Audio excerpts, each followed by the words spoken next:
നമസ്കാരം, ജന്മഭൂമിയിലേക്ക് സ്വാഗതം. വാർത്തകൾ ചുരുക്കത്തിൽ. തനിക്കെതിരായ ഇ ഡി അന്വേഷണത്തിന് പിന്നിൽ മുഖ്യമന്ത്രി പിണറായി വിജയനാണെന്ന് പി അൻവർ. ഇ ഡി അന്വേഷണം വരാൻ വേണ്ടി മുഖ്യമന്ത്രിയുടെ നിർദ്ദേശപ്രകാരം വിജിലൻസ് കേസെടുത്തുവെന്നും അദ്ദേഹം ആരോപിച്ചു. ഫേസ്ബുക്ക് ലൈവിലൂടെയായിരുന്നു ആരോപണം. എ കെ ബാലന്റെ ജമാഅത്തെ ഇസ്ലാമി പരാമർശത്തിൽ CPM-ൽ ഭിന്നത. മുഖ്യമന്ത്രി പിണറായി വിജയൻ ബാലനെ വാർത്താ സമ്മേളനത്തിൽ ന്യായീകരിച്ചപ്പോൾ CPM സംസ്ഥാന സെക്രട്ടറി MV ഗോവിന്ദൻ ബാലനെ തള്ളി. എ കെ ബാലന്റെ പരാമർശം നിരുത്തരവാദപരമെന്ന് MV ഗോവിന്ദൻ പറഞ്ഞു. തിരുവനന്തപുരം ജില്ലാ കമ്മിറ്റി യോഗത്തിൽ സംസാരിക്കുമ്പോഴാണ് MV ഗോവിന്ദൻ എ കെ ബാലനെ തള്ളിപ്പറഞ്ഞത്. എ കെ ബാലനെ തള്ളാതെയുള്ള നിലപാടാണ് മുഖ്യമന്ത്രി നേരത്തെ സ്വീകരിച്ചത്. ജമാഅത്തെ ഇസ്ലാമിക്കെതിരെ എന്തെങ്കിലും പറഞ്ഞാൽ അത് ന്യൂനപക്ഷങ്ങൾക്കെതിരായ അല്ലെന്നാണ് മുഖ്യമന്ത്രി പിണറായി വിജയന്റെ പ്രതികരണം. പ്രശസ്ത മിമിക്രി കലാകാരൻ രഘു കളമശ്ശേരി അന്തരിച്ചു. 56 വയസ്സായിരുന്നു. രോഗബാധയെ തുടർന്ന് ആശുപത്രിയിൽ ചികിത്സയിലായിരുന്നു. കൊച്ചി നേവൽ ബേസ് ഉദ്യോഗസ്ഥനാണ്. മുഖ്യമന്ത്രി ഉമ്മൻചാണ്ടിയുടെ അപരനെ അവതരിപ്പിച്ചാണ് ഏറെ പ്രശസ്തനായത്. മിമിക്രി മേഖലയിൽ 35 വർഷമായി സജീവമായിരുന്ന രഘു നിരവധി കലാട്രൂപ്പുകളിൽ അംഗമായിരുന്നു. കൊച്ചിൻ ഹരിശ്രീയിലൂടെയാണ് മിമിക്രി കലാകാരനായത്. ഏഷ്യാനെറ്റിന്റെ 1000 എപ്പിസോഡുകൾ പിന്നിട്ട സിനിമാല ഹാസ്യ പരമ്പരയിലാണ് മുഖ്യമന്ത്രി ഉമ്മൻചാണ്ടിയുടെ അപരനെ അവതരിപ്പിച്ച് ജനശ്രദ്ധ നേടിയത്. മലയാളം സീരിയലുകളിലും സിനിമകളിലുമായി ചെറുതും വലുതുമായി നിരവധി വേഷങ്ങൾ ചെയ്തു. ദിലീപ്, NF വർഗീസ്, ഹരിശ്രീ അശോകൻ, ഏലൂർ ജോർജ് തുടങ്ങിയവർക്കൊപ്പം വേദികൾ പങ്കിട്ടിട്ടുണ്ട്. കോളിളക്കമുണ്ടാക്കിയ നയതന്ത്ര സ്വർണ്ണക്കടത്ത് കേസടക്കം അന്വേഷിച്ച ED ഡെപ്യൂട്ടി ഡയറക്ടറും മലയാളിയുമായ P രാധാകൃഷ്ണന് നിർബന്ധിത വിരമിക്കൽ നൽകി കേന്ദ്ര സർക്കാർ പുറത്താക്കി. കൊച്ചിയിൽ ഡെപ്യൂട്ടി ഡയറക്ടറായിരിക്കെ കേസുകൾ ഒതുക്കി തീർക്കാൻ ഇടനിലക്കാർ വഴി കൈക്കൂലി ആവശ്യപ്പെട്ടെന്ന പരാതിയാണ് ജോലി തെറിപ്പിച്ചത്. തിരുവനന്തപുരം സ്വദേശിയായ രാധാകൃഷ്ണൻ നിലവിൽ ജമ്മു കാശ്മീരിൽ ഡെപ്യൂട്ടി ഡയറക്ടറായി ജോലി ചെയ്യുകയായിരുന്നു.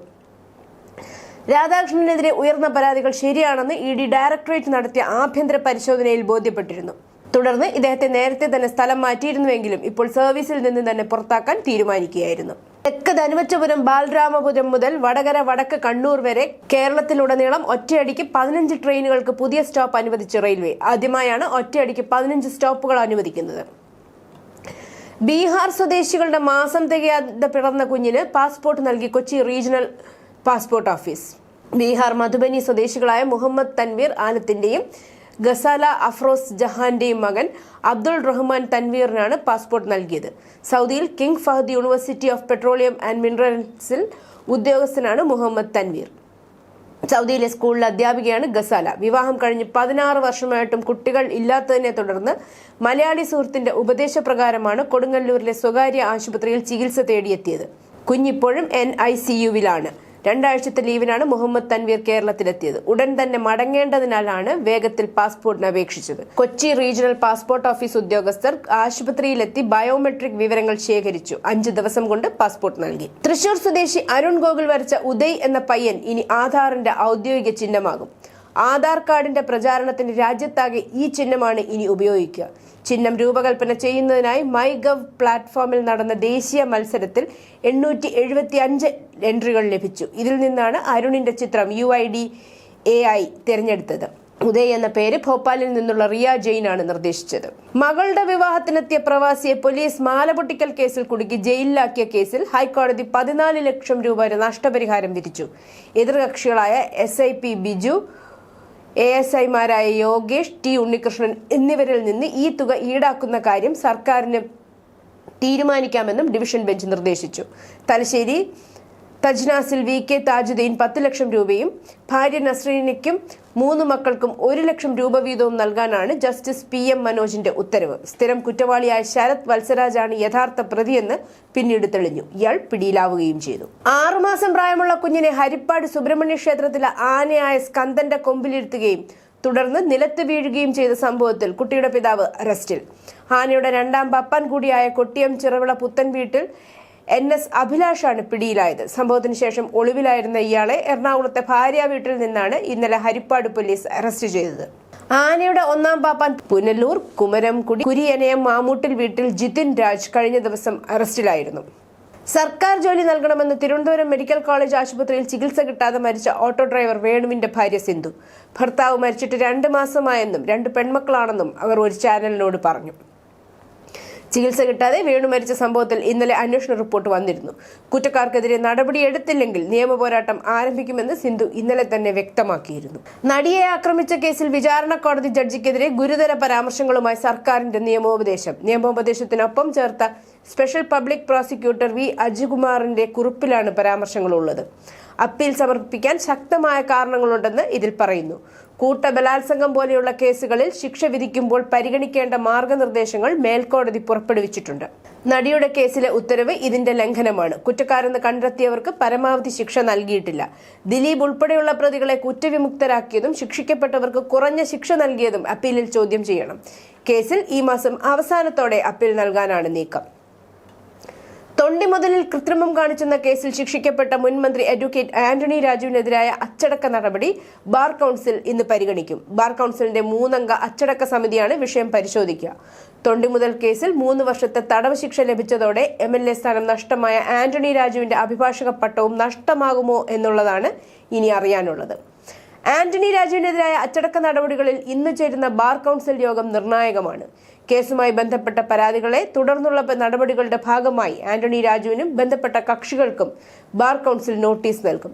വിശദമായ വാദം കേട്ട ശേഷമായിരിക്കും നടപടികളിലേക്ക് ബാർ കൌൺസിൽ കടക്കുക. സർക്കാർ കരാറുകളിൽ ചൈനീസ് കമ്പനികൾക്ക് ഏർപ്പെടുത്തിയിട്ടുള്ള നിയന്ത്രണങ്ങൾ ഒഴിവാക്കുന്നത് പരിഗണിച്ച് കേന്ദ്ര സർക്കാർ. ചൈനയുമായുള്ള നയതന്ത്ര ബന്ധം മെച്ചപ്പെടുകയും അതിർത്തി സംഘർഷം കുറയുകയും ചെയ്ത സാഹചര്യത്തിൽ വാണിജ്യ ഇടപാടുകൾ മെച്ചപ്പെടുത്തുന്നത് കേന്ദ്ര ധനമന്ത്രാലയം പരിഗണിക്കുന്നതായാണ് റിപ്പോർട്ട്. ഇരു രാജ്യങ്ങളും തമ്മിൽ അതിർത്തി സംഘർഷം രൂക്ഷമാകുകയും സൈനികർ തമ്മിൽ പരസ്പരം ഏറ്റുമുട്ടുന്ന സ്ഥിതിയിലേക്ക് നീങ്ങുകയും ചെയ്തതോടെ 2020 സർക്കാർ കരാറുകളിൽ നിന്ന് ചൈനീസ് കമ്പനികൾക്ക് ഇന്ത്യ നിയന്ത്രണം കൊണ്ടുവന്നത്.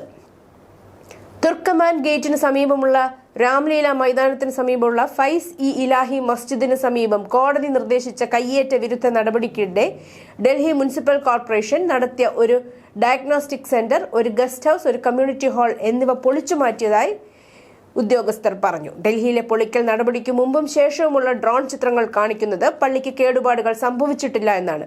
തുർക്ക്മാൻ ഗേറ്റിന് എതിർവശമുള്ള പള്ളി പൊളിച്ചു മാറ്റുകയാണെന്ന് സോഷ്യൽ മീഡിയ പോസ്റ്റുകൾ തെറ്റായി പ്രചരിപ്പിച്ചതിനെ തുടർന്ന് 200-ലധികം ആളുകൾ ഒത്തുകൂടിയതിനെ തുടർന്നാണ് പ്രശ്നങ്ങൾ ആരംഭിച്ചത്. കരീബിയൻ കടലിൽ ബുധനാഴ്ച അമേരിക്ക പിടിച്ചെടുത്ത വെനസ്വേലയുമായി ബന്ധിപ്പിച്ച മാരിനേര എന്ന എണ്ണ ടാങ്കറിലെ ജീവനക്കാരിൽ 3 ഇന്ത്യക്കാരും ഉൾപ്പെട്ടിട്ടുണ്ടെന്ന് റഷ്യൻ മാധ്യമങ്ങൾ റിപ്പോർട്ട് ചെയ്തു. 17 ഉക്രൈനിയൻ പൗരന്മാരും 6 ജോർജിയൻ പൗരന്മാരും 3 ഇന്ത്യൻ പൗരന്മാരും 2 റഷ്യൻ പൗരന്മാരും ക്രൂവിലുണ്ടെന്ന് RT റിപ്പോർട്ട് ചെയ്തു. 2025 അപേക്ഷിച്ച് ഇന്ത്യയുടെ മൊത്ത ആഭ്യന്തര ഉൽപാദന GDP നിരക്കിൽ ചെറിയ ഇടിവ് മാത്രമാണ് UN പ്രതീക്ഷിക്കുന്നത്. 2025 7.4% നിന്ന് 6.6% ദക്ഷിണേഷ്യയിലെ അതിവേഗം വളരുന്ന സാമ്പത്തിക ശക്തിയായി ഇന്ത്യ തുടരുമെന്നും ലോക സാമ്പത്തിക സാഹചര്യങ്ങളും പ്രതീക്ഷകളും സംബന്ധിച്ച പുതിയ റിപ്പോർട്ടിൽ പറയുന്നു. കഴിഞ്ഞ 2 വർഷത്തിനിടെ മറ്റേതൊരു ദേശീയ ദിനപത്രത്തെക്കാളും കൂടുതൽ ഫണ്ട് നാഷണൽ ഹെറാൾഡിന് കർണാടക സർക്കാരിൽ നിന്ന് ലഭിച്ചതായി റിപ്പോർട്ടുണ്ട്. ഒരു രാഷ്ട്രീയ പാർട്ടിയുമായി സഖ്യമുള്ള ഒരു പ്രസിദ്ധീകരണത്തിന് നികുതിദായകരുടെ പണം ഗണ്യമായി അനുവദിച്ചത് സാമ്പത്തിക സുതാര്യതയെക്കുറിച്ചുള്ള ആശങ്കകൾ ഉയർത്തിയിട്ടുണ്ട്. മമതയ്ക്ക് രാഷ്ട്രീയ തന്ത്രങ്ങൾ ഉപദേശിക്കുന്ന ഐപാക് എന്ന രാഷ്ട്രീയ കൺസൾട്ടൻസിയുടെ ഓഫീസിലും അതിന്റെ IT മേധാവിയുടെ വീട്ടിലും EDയുടെ എൻഫോഴ്സ്മെന്റ് ഡയറക്ടറേറ്റ് മിന്നൽ പരിശോധന നടത്തിയ ഉടനെ രഹസ്യങ്ങൾ ചോരുമോ എന്ന ഭയത്തെ തുടർന്ന് അങ്കലാപ്പോടെ അവിടെ പാഞ്ഞെത്തിയത് സാക്ഷാൽ മുഖ്യമന്ത്രി മമതാ ബാനർജി. കള്ളപ്പണ ഇടപാടുമായി ബന്ധപ്പെട്ടായിരുന്നു സോൾട്ട് ലേക്കിലെ ഐപാക് ഓഫീസിലേക്കും IT മേധാവി പ്രദീപ് ജെയിനിന്റെ വസതിയിലേക്കും ED റെയ്ഡ് നടന്നത്. ഐപാക് മേധാവി പ്രദീപ് ജെയിനിന്റെ ഓഫീസിലും വസതിയിലും ED നടത്തിയ റെയ്ഡിനെ തുടർന്ന് എൻഫോഴ്സ്മെന്റ് ഡയറക്ടറേറ്റും ഐപാക്കും കൊൽക്കത്ത ഹൈക്കോടതിയെ സമീപിച്ചു. ബംഗാൾ മുഖ്യമന്ത്രി മമതാ ബാനർജി ഉദ്യോഗസ്ഥന്റെ വസതിയിലെത്തിയതിനെ തുടർന്ന് അന്വേഷണത്തിൽ തടസ്സവും ഇടപെടലുകളും നടത്തിയതായി ആരോപിച്ച് ED കോടതിയെ സമീപിച്ചു. മറുവശത്ത് റെയ്ഡുകളുടെ നിയമസാധ്യതയെ ചോദ്യം ചെയ്ത് ഐപാക് കോടതിയെ സമീപിച്ചതായാണ് റിപ്പോർട്ട്. 2 ആഴ്ച നീണ്ടുനിന്ന റാലികളിലെ ഏറ്റവും വലിയ പ്രതിഷേധവുമായി വ്യാഴാഴ്ച ഇറാനിയൻ പ്രതിഷേധക്കാർ വൈദിക നേതൃത്വത്തിനെതിരെ വെല്ലുവിളി ശക്തമാക്കി. അധികാരികൾ ഇന്റർനെറ്റ് സൗകര്യം വിച്ഛേദിക്കുകയും അടിച്ചമർത്തലിൽ മരണസംഖ്യ വർദ്ധിക്കുകയും ചെയ്തതോടെയാണിത്. റിയാൽ കറൻസി റെക്കോർഡ് താഴ്ന്ന നിലയിലേക്ക് ഇടിഞ്ഞതിനെ തുടർന്ന് ഡിസംബർ 28-ന് ടെഹ്റാൻ ബസാർ അടച്ചുപൂട്ടിയതോടെ ആരംഭിച്ച പ്രതിഷേധം രാജ്യവ്യാപകമായി വ്യാപിക്കുകയും ഇപ്പോൾ തലസ്ഥാനം ഉൾപ്പെടെ വലിയ തോതിലുള്ള പ്രകടനങ്ങൾ നടക്കുകയുമാണ്. ഉക്രൈനിയൻ തലസ്ഥാനത്തും പ്രാന്തപ്രദേശങ്ങളിലും നടന്ന റഷ്യൻ ആക്രമണങ്ങളിൽ തീപിടുത്തമുണ്ടാവുകയും റെസിഡൻഷ്യൽ കെട്ടിടങ്ങൾക്ക് കേടുപാടുകൾ സംഭവിക്കുകയും ചെയ്തു. ഇതിൽ കുറഞ്ഞത് 2 പേർ കൊല്ലപ്പെടുകയും നിരവധി പേർക്ക് പരിക്കേൽക്കുകയും ചെയ്തതായി കൈവ് മേയർ വെള്ളിയാഴ്ച പറഞ്ഞു. ഡെൻമാർക്കിൽ നിന്ന് വേർപിരിഞ്ഞ US-ഉമായി സഖ്യത്തിലേർപ്പെടാൻ ആർട്ടിക് പ്രദേശത്തെ പ്രേരിപ്പിക്കുന്നതിനുള്ള വിശാലമായ നീക്കത്തിന്റെ ഭാഗമായി ഗ്രീൻലാൻഡിലെ താമസക്കാർക്ക് നേരിട്ട് പണമടയ്ക്കൽ വാഗ്ദാനം ചെയ്യുന്ന ആശയം US ഉദ്യോഗസ്ഥർ പരിഗണിക്കുന്നുണ്ടെന്ന് ഒരു റിപ്പോർട്ട് പറയുന്നു.